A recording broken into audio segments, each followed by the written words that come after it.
अस्सलाम वालेकुम दोस्तों। 1993 ये वो साल था जब इसराइल और फ़लस्तीन बहुत करीब आ गए थे एक दूसरे के एक पीसफुल सल्यूशन निकालने के। लेकिन क्या हुआ इसके बाद कि इनके हालात बदतर से बदतर होते चले गए और आज इनके बीच में एक जंग चल रही है। अगर हमें आज के क्राइसिस को गहराई से जानना है तो हिस्ट्री को समझना बहुत ज़रूरी है। इसलिए आज की वीडियो में आइए जानते हैं डिटेल में क्या रही है हिस्ट्री इन दोनों के बीच और कैसे शुरुआत हुई इसराइल फ़लस्तीन कॉन्फ्लिक्ट की। देखिए, एक इलीगल देश है इज़राइल जिसकी बहुत ही कम पॉपुलेशन है, लेकिन ये जिस जगह पर है वो दुनिया के सबसे कंट्रोवर्शियल एरिया में से एक है। हज़ारों साल से इस एरिया में लड़ाई चल रही है।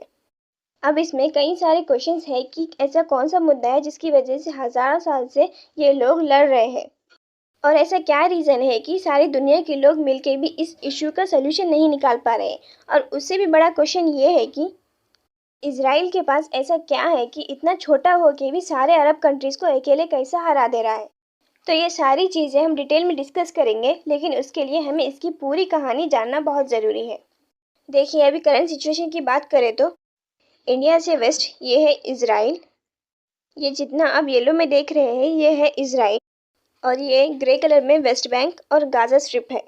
ये फ़लस्तीन देश है और ये जो आप स्टार देख रहे हैं ये है जेरूसलम। जितना भी एरिया है इज़राइल का ये उसने कब्जा किया हुआ है।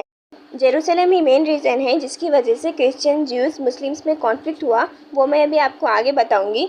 इन सब की शुरुआत होती है 1047 बीसी से। उस टाइम पे इसी जेरूसलम में किंग सोलोमन ने फर्स्ट महल बनवाया था जिसका नाम था हैकल सुलेमानी, जिसे टेम्पल माउंट भी कहते हैं। अब इसके बाद 586 बीसी में बेबीलोनियन आते हैं, वो इस फर्स्ट माउंट को तोड़ देते हैं। उसके बाद पर्शियन आते हैं, वो इस फर्स्ट माउंट को दोबारा बनवाते हैं और जब दोबारा बनवाते हैं तो फर्स्ट माउंट का नाम सेकेंड माउंट पड़ जाता है। उसके बाद रोमन एम्पायर आता है, वो इस सेकेंड माउंट को फिर से तुड़वा देता है और उसकी बस वॉल बच जाती है जिसे वेस्टर्न वॉल भी कहा जाता है। उस टाइम के कुछ ज्यूस होते हैं वो शिफ्ट होके यूरोप चले जाते हैं क्योंकि उनको मारा जाता है कि उन लोगों ने जीसस क्राइस्ट, जिस पे क्रिश्चियंस आज भी बिलीव करते हैं, उन्हें क्रूसीफाई किया था। देखिए, इस पर्टिकुलर टाइम पे रोमन एम्पायर में अभी तक तो सही चल रहा था, लेकिन ईयर 306 में किंग वलेरियस की डेथ हो जाती है और उसी टाइम में उनके बेटे कंटेस्टाइन द ग्रेट रोमन एम्पायर के किंग बनते हैं। इनको क्रिश्चियनिटी बहुत पसंद आती है और ये पहले राजा बनते हैं जो क्रिश्चियनिटी को अडॉप्ट करते हैं। इनके क्रिश्चियन बनने से पूरे रोम में क्रिश्चियनिटी फैलती है। क्रिश्चियनिटी तो फैलती है, लेकिन जीसस को क्योंकि ज्यूस ने मारा था तो ज्यूस के खिलाफ नफरत भी बहुत फैलती है और इनके राज में ज्यूस को मारा जाता है और ज्यूस को रोमन एम्पायर छोड़ के दुनिया भर में भागना पड़ता है। स्पेशली यूरोप की तरफ ये लोग जाते हैं और जिस जगह पे जीसस को मारा गया था वहाँ पे कंटेस्टाइन द ग्रेट ने चर्च ऑफ द होली सेपल्कर बनवाया था। ये जो चर्च बनवाया था ये करीब 2 किलोमीटर की दूरी पे था हैकल सुलेमानी वाले एरिया से। हैकल सुलेमानी वाले एरिया को ज्यूस तो टेम्पल माउंट कहते हैं, लेकिन मुस्लिम्स उसको हरम अल शरीफ कहते हैं। वो मैं अभी आपको आगे बताऊंगी ऐसे क्यों कहते हैं। इसके बाद 638 एडी में रोमन एम्पायर को हरा के अरब आर्मीज ऑफ उमर आती है। अब देखिए, एक चीज़ है, भले ही आज की डेट में ज्यूस और मुस्लिम्स बहुत ही ज़्यादा लड़ाई कर रहे हो, लेकिन उस टाइम पे सबसे ज़्यादा आराम जो था वो ज्यूस को मुस्लिम किंग के अंडर में ही आता था क्योंकि मुस्लिम्स इनको अपने ही तरह मानते थे, क्योंकि इनके रिलीजन जो थे उनमें बहुत ज़्यादा सिमिलैरिटी थी। अरब आर्मीज के कंट्रोल में जब ये एरिया आता है तो जेरूसलम में जिस जगह पे सेकंड माउंट था वहीं पे डोम ऑफ द रॉक बनता है और अल-अक्सा मस्जिद बनती है। और ऐसा इसलिए होता है क्योंकि प्रॉफिट मोहम्मद सल्लल्लाहु अलैहि वसल्लम मेराज पे जाने से पहले वहाँ पर नमाज़ पढ़ी थी। तो जहाँ पर नमाज़ पढ़ी थी उस जगह पे अब अल-अक्सा मस्जिद बन गई है और उसके बाद वो वहीं से एक पत्थर पे पैर रख के जन्नत की तरफ चले गए थे, तो उस पत्थर की जगह पे डोम ऑफ द रॉक बनवाया गया। ये हो गया डोम ऑफ द रॉक, ये हो गई अलेक्सा मस्जिद और ये है वेस्टर्न वॉल। ये जो पूरा एरिया है इसको ज्यूस टेम्पल माउंट कहते हैं और मुस्लिम्स हरम अल शरीफ कहते हैं। देखिए, ये जो अलेक्सा मस्जिद है ये मुस्लिम्स की है और जो ज्यूस है वो वेस्टर्न वॉल पे वर्शिप कर सकते हैं। यहीं से 2 किलोमीटर की दूरी पे चर्च ऑफ द होली सेपल्कर है। ये जो 37 एकर्स का एरिया है ये क्रिश्चियंस, मुस्लिम्स और ज्यूस के लिए बहुत इंपॉर्टेंट है। अब आप जेरूसलम की इम्पोर्टेंस समझ सकते हो कि दो रिलीजन, ज्यूस और क्रिश्चियनिटी के अलावा मक्का मदीना के बाद मुस्लिम्स के लिए ये बहुत ही इम्पोर्टेंट एरिया है। इसलिए इस एरिया को लेके बहुत ज़्यादा इशू है और तीनों कम्युनिटी इस एरिया को लेना चाहती है। देखिए, ज्यूस के ऊपर जब जब रूलर्स आए ये लोग अपना लैंड छोड़ के दुनिया भर में जाकर रहने लगे, स्पेशली यूरोप, क्योंकि वो पास में था। 1800 के बाद से ये जो नफ़रत थी ज्यूज़ के ख़िलाफ़, ये ना सिर्फ रीजन्स की वजह से थी, बल्कि ज्यूज़ को एक अलग एथनिसिटी भी करके देखा जाने लगा। इन्हीं सब रीजन्स की वजह से लेट 1800s के समय तक दुनिया भर में रहने वाले ज्यूज़ के अंदर ऐसी भावनाएं जागने लगी कि कोई भी देश हमें अपना नहीं मानता। अगर हमें सुकून से ज़िंदा रहना है तो हमें खुद का देश बनाना पड़ेगा, एक ज्यूइश कंट्री बनानी पड़ेगी। एक ऑस्ट्रो हंगेरियन जर्नलिस्ट थे, थियोडर हर्जल नाम के। इन्होंने अपने 1896 के पैम्फलेट में एक नई पॉलिटिकल मूवमेंट की शुरुआत करी, ज़ियोनिज़्म की।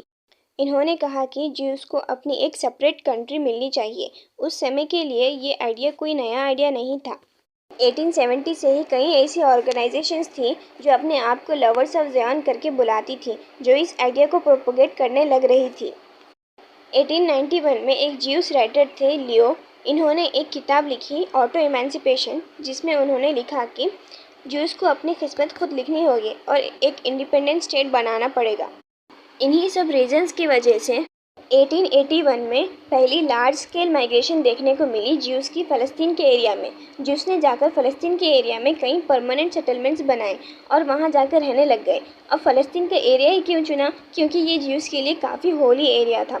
जेरूसलम ज्यूस के लिए सबसे होली प्लेस है। याद रखिए, उस समय ना कोई इज़राइल था, गाज़ा था, ना कोई वेस्ट बैंक था। ये सारा एरिया फ़लस्तीन था, जो कि ऑटोमन एम्पायर के अंडर आता था। और ऑटोमन एम्पायर के अंदर क्रिश्चियंस, मुस्लिम्स और ज्यूस मोर और लेस एक दूसरे के साथ पीसफुली रहते थे। कोई इतना झगड़ा नहीं होता था।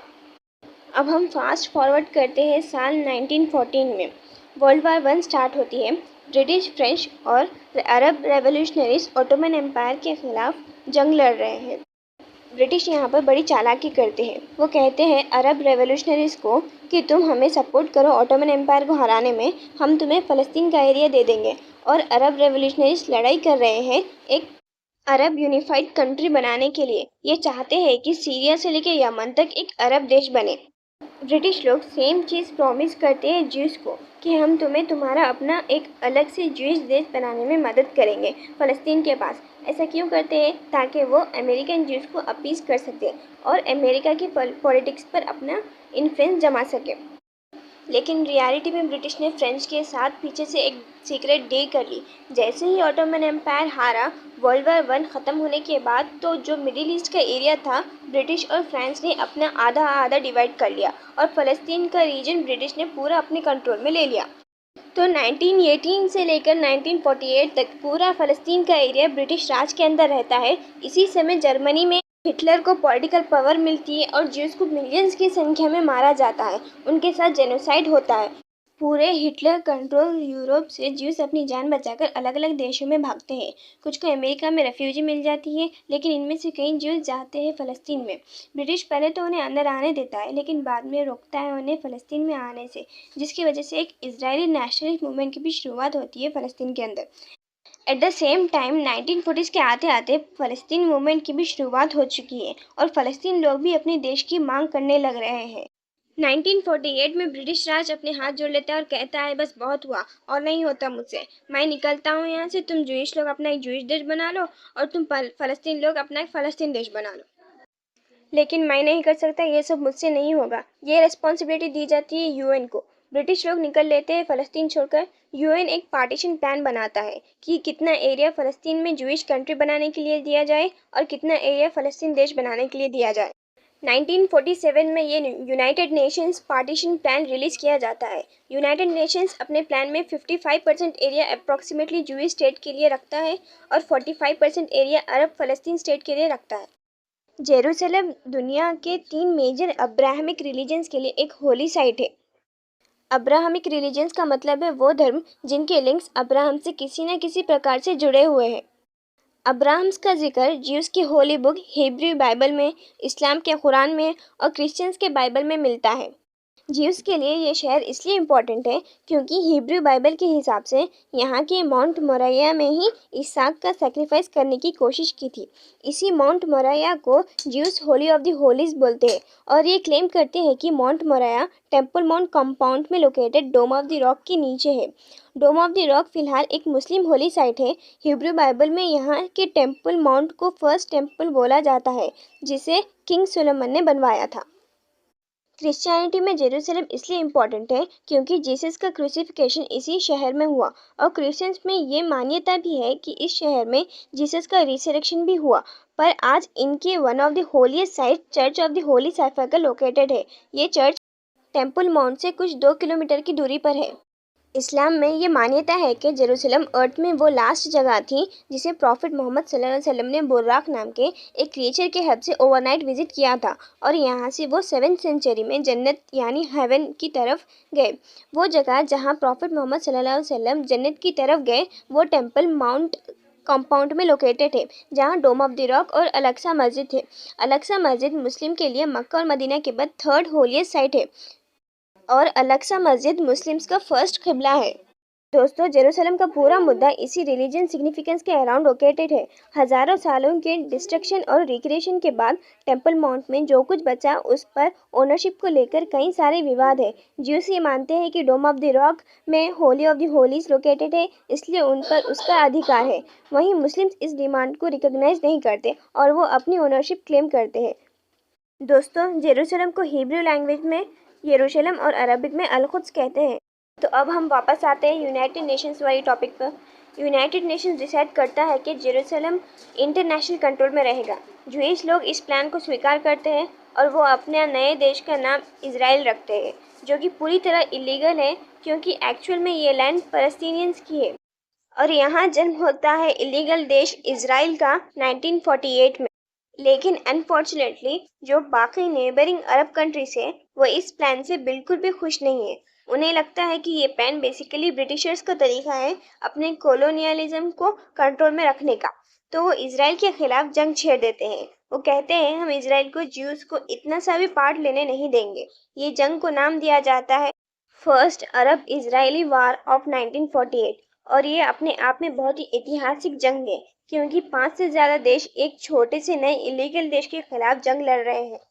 और बहुत ही हैरानी की बात है कि इजराइल ये जंग जीत जाता है। 1949 में जब जंग खत्म होती है तो यूएन पार्टीशन प्लान के अकॉर्डिंग जो एरियाज फ़लस्तीन के होने थे उनमें से कई एरियाज में इजराइल ने ऑक्यूपाई कर लिया है। जो गाज़ा स्ट्रिप का एरिया है वो इजिप्ट के पास चला गया है, और जो वेस्ट बैंक का एरिया है वो पूरा जॉर्डन के पास चला गया है। इसका मतलब ये हुआ कि फ़लस्तीनियन के पास कोई जगह नहीं बची अपनी। 7 लाख से ज़्यादा फ़लस्तीनियंस को अपना घर छोड़ के रेफ्यूजी बनना पड़ता है अरब देशों में, जिसको कहा जाता है 1948 पैलेस्टीनियन एक्सोडस। इसके बाद 1967 में सेकेंड अरब इजरायली वार होती है। 6 दिन तक ये जंग चलती है और इसे भी इजराइल आसानी से जीत जाते हैं। ना सिर्फ इजराइल गाज़ा स्ट्रिप को ऑक्यूपाई कर लेता है, वेस्ट बैंक को ऑक्यूपाई कर लेता है, बल्कि इजिप्ट का ये जो पूरा पेनिनसुला है अब इजराइल इन सब पर कब्जा कर लेता है। इस जंग के बाद फ़लस्तीन लोग अब अपना खुद का देश चाहते हैं। इसी रीज़न से 1964 में फाउंडेशन होती है फ़लस्तीन लिबरेशन ऑर्गेनाइजेशन PLO की। शुरुआत में उनका एम होता है आर्म स्ट्रगल यानी हथियार उठाकर अपना देश पाना।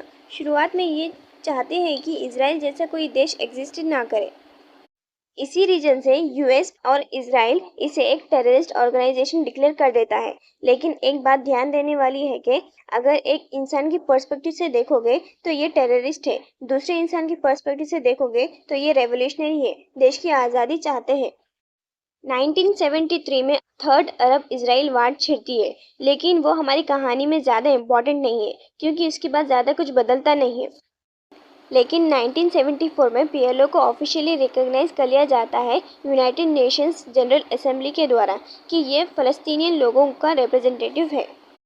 1979 में इजिप्ट और इजराइल के बीच में पीस टॉक सक्सेसफुल होती है और इजिप्ट पहला देश बन जाता है, पहला अरब देश इजराइल को रिकॉग्नाइज करने वाला कि इजराइल एक कंट्री है और एग्जिस्ट करती है।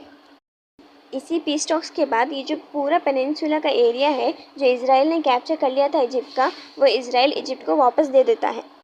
इजिप्शियन प्राइम मिनिस्टर और इजरायली प्राइम मिनिस्टर दोनों को एक नोबेल पीस प्राइज़ अवार्ड दिया जाता है इस सक्सेसफुल पीस ट्रीटी की वजह से। लेकिन अनफॉर्चुनेटली 2 साल बाद इजिप्शियन प्राइम मिनिस्टर को असैसिनेट कर दिया जाता है इजिप्ट में राइट विंग एक्सट्रीमिस्ट लोगों के द्वारा।